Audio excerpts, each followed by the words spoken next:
mass electrification. Our aim is to make sure that electricity is affordable, is that the tariff goes down. So whatever expenses that we are incurring, once the expenses, because those expenses are cost drivers in the tariff, once the expenses go down, then obviously electricity regulator will have to make sure that the tariffs also go down. UBC has been cautioned to adhere on the transfer obligations of maintaining the facility and also increasing on the plant power generation capacity. The thermal power plant is currently generating 50 megawatts, which is a reasonable booster to the power supply in the country. So we want to urge UEGCL to ensure that for the consequent period of operation and maintenance of this facility, you maintain it at the level you have found it or even better. We don't want an instance where we come and the facility is deteriorating, which the Namanve thermal power plant is a power backup in case of any emergency and enhance energy security. It can be utilized in case of failure due to unforeseen climatic changes. Abdul Nasser Luwama and Charlotte Amogi for UBC News. The Norwegian State Secretary for International Development has been in northern Uganda to assess the Norway-funded rural electrification schemes. Accompanied by the Norway Embassy and Uganda government officials, the delegation inspected a power distribution network in Pagirinya refugee settlement at Jumani district.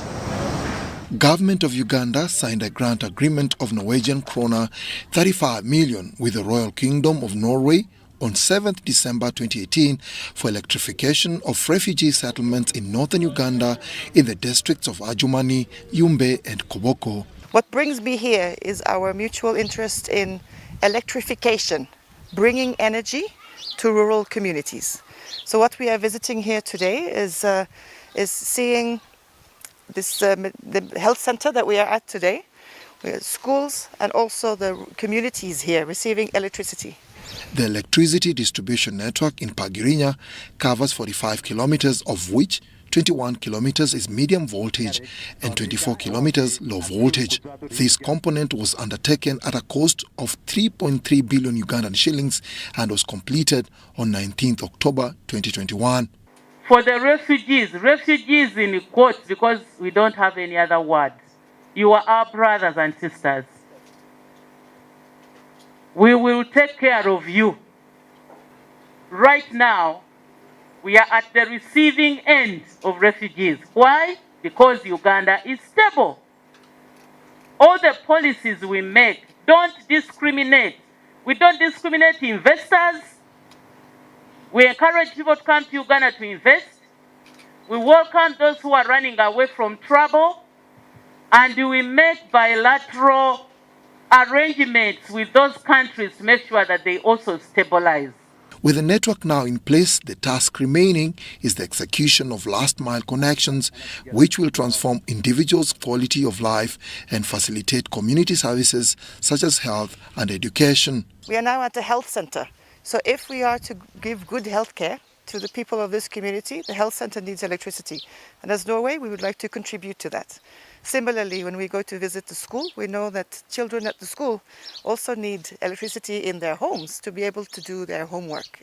Pagirinya is one of the newest refugee settlements in Uganda. Launched in 2016, after the Maji settlement reached full capacity, Pagirinya currently hosts about 33,000 South Sudanese refugees. Dennis Igoa for UBC News. Government and players in the mining industry are urged to embrace a human rights-based approach to natural resource governance. This call was made at the release of a report by ASF and ANAD that cited rampant cases of human rights abuse in the Albertine Graben and Karamoja regions. Dennis Sigoa reports. The extractive industries have the potential to spur development and improve the quality of life for the citizens through generation of significant revenues. However, human rights abuse is commonly cited in the global extractive industries infrastructure developments. Human rights is often seen by government and also private development projects lead as an impediment, as something that hinders efficiency of project implementation. Public discourse sometimes also casts the respect for human rights as such a constraint. But it is exactly the opposite. By a human rights based approach to natural resources governance, what we simply mean is taking it from the views and expectations of the people. As the EU, we are supportive of Uganda's efforts to develop a robust policy and legal framework that contributes towards increased transparency and accountability and human rights compliance in the governance of natural resources. The EU has been supporting both the government and civil society. The EU has supported Uganda's accession and participation in the Extractive Industries Transparency Initiative, EITI, and civil society partners in the promotion of a human rights-based approach in the extractive sector in the Karamoja and Albertine regions. Avocats Sans Frontiers, in partnership with Advocates for Natural Resources and Development, have been implementing a 2-year project titled Empowering Communities and Civil Society Development to Demand for Good Governance in Natural Resources Management. It covered the resource-rich Albertine Graben and Karamoja sub-region. They report occurrences of human rights violations, which include compulsory land acquisition, child labor, poor remuneration, lack of access to information, environmental degradation, among others. There were as well incidents of alleged corruption in both regions. In Karamoja particularly, the incident that was reported involved companies bribing local authorities to prevent Azana-scale miners from claiming higher wages or higher rates. In Bunyoro, the alleged instances involved company actors or members colluding with, for instance, local authorities in issues of land rights. In the right to property, we have also other still aspects that need to be fulfilled, okay? Public interest, then we need payment of a fair and adequate compensation. It's what the Constitution says. So who determines what is fair and adequate? It's the courts. The report recommends a human rights-based approach to natural resource governance in order to protect the mining communities. And the good thing is, when the policy which is currently awaiting us and by His Excellency the President were made, there was a lot of consultation before the sabbatical leave to go to Ministry of Works for 1.5 years. I was following all those laws and knew. With the country experiencing a sharp rise in foreign direct investments targeting the nascent oil and gas sector and other mining ventures, analysts forecast a rise in human rights problems with dire consequences to the vulnerable communities. Dennis Igor for UBC News. Mastercard Foundation and Financial Sector Deepening Uganda have launched a fund to support the revival of 50,000 micro and small enterprises affected by the COVID-19 pandemic. Now, the SMEs in Uganda are struggling to recover and are in need of a shot in the arm in order to efficiently operate and return to profitability.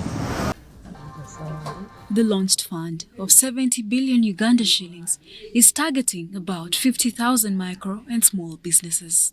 This facility will provide participating financial institutions with cheap capital so they can further on lend it to micro and small businesses.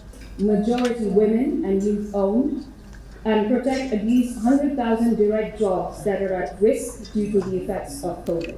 The extension of assistance is aiming to jumpstart the economic livelihoods of women and youth-owned enterprises. We hope that we can be able to reach out to 230,000 individuals in terms of employment. Like I said, part of that 230,000, 100,000, we hope that they can be able to be those already employed, but probably they are under threat of falling back into unemployment. So we hope that we can protect those jobs, but also create more jobs. One of the crucial packages in this facility is to provide technical financial support to credit institutions on loan management by leveraging on technology. We know that Ugandans, and Ugandan youth in particular, are among the most enterprising people in the world. They are the answer to our economic challenges. They will unlock our economic opportunities, and they just need our support. The Ministry of Finance is optimistic about the various government-led strategies geared towards recovery and economic stability by 2030. Our commitment now is to really fully monetize the economy. That's the theme of the next budget. Full monetization of the economy through commercial agriculture, industry, market access, and digital transformation. If we did those things, we feel more people will be pulled into the economy, and the economy will work better for everybody. The 5-year Financial Recovery Fund is expected to shorten recovery process of youth and women-owned businesses and build resilience of grassroots financial service providers. Charlotte Amuge and Abdul Nasir Lubwama for UBC News.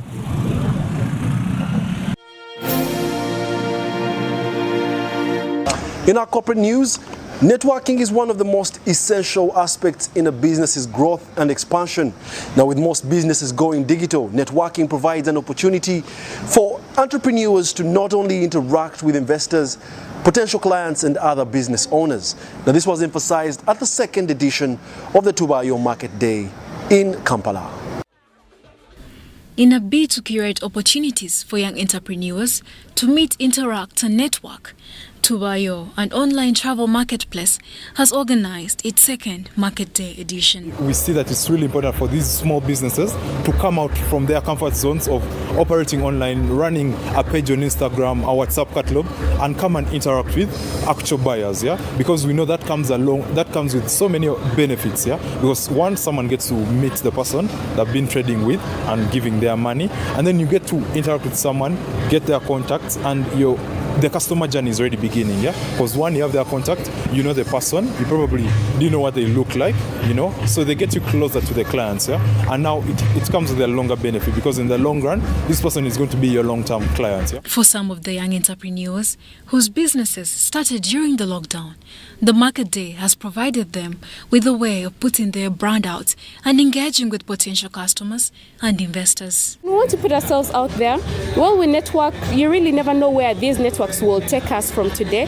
And even while we are interacting today, so many customers are walking in and out. We are customers to each other. I think we need to support each other. I think that's the right way to say it. Support each other and also share knowledge on businesses, because I think we need the right criticism from other people besides our fellow photographers. So the Market Day is an amazing opportunity to meet other businesses, to meet customers, to also network and create partnerships sometimes. And yeah, the network here is really good because the target market is exactly what we're looking for. However, there is need for proper customer and service care if the businesses are to flourish, says Angela Muhomuza, whose business is in specialized customer care. I realized that the service industry was lacking so much. It's unfortunate that very many times you walk into a business and like the product is amazing, the ambience is amazing, it's beautiful, but then the level of service delivery alone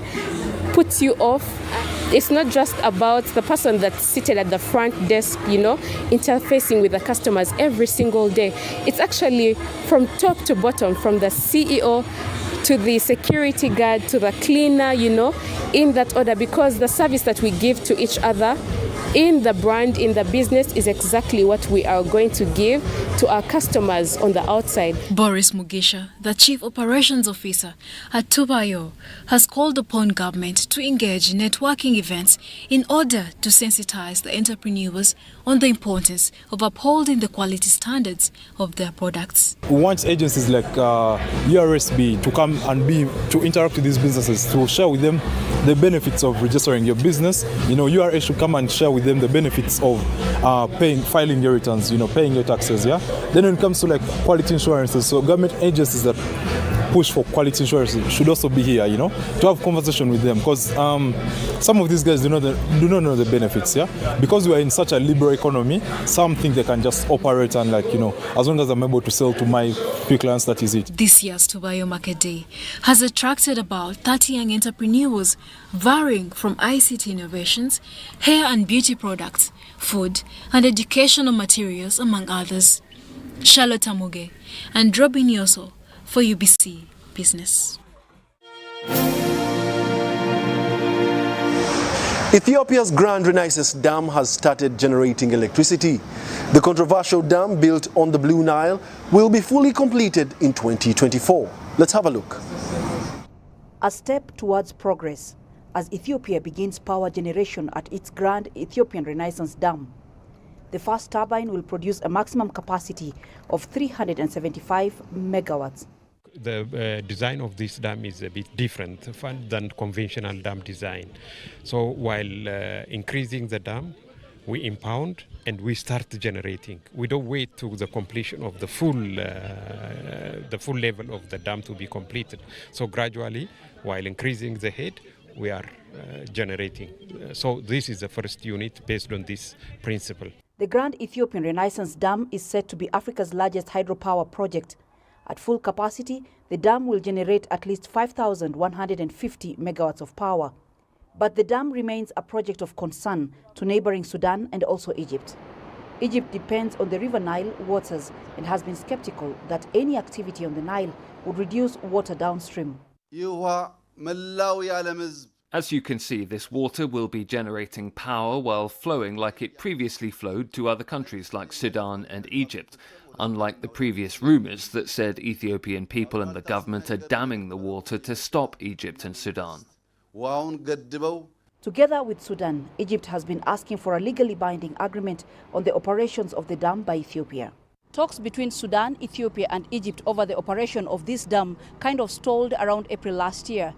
Sudan and Egypt wanted the United Nations to get directly involved in the matter, but the UN said it would support an African Union-led process. Ethiopia is determined to get more turbines running and by 2024 complete the construction of the dam.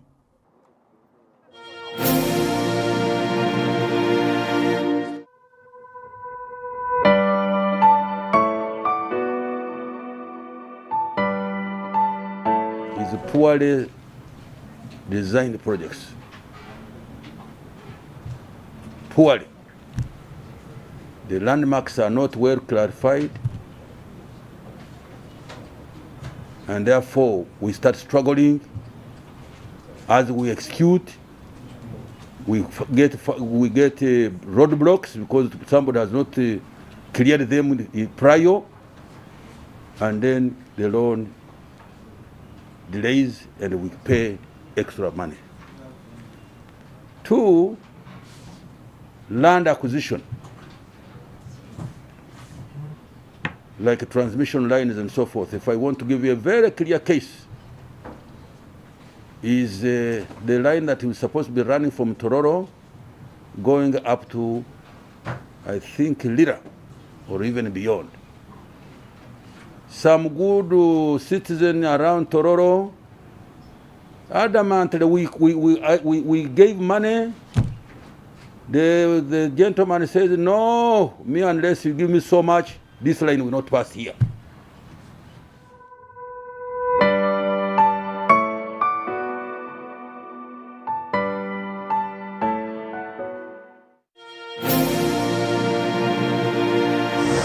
In our Sounds of Business, we take you through the sugar manufacturing process at the Sugar Corporation of Uganda Limited, Lugazi. The sugar factory was established in 1924.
What does it take to transform an agrarian economy like Uganda from subsistence to a monetary economy? Well, my view is maximizing land productivity and easing access to finance and market. What do you think? Let us know on our social media platforms listed below. And thank you for joining us on this episode of the weekly Business Roundup. With me, your host, Wadulo Mark Arnold. Catch us on the next, same time, same place. From the team, we must say good night.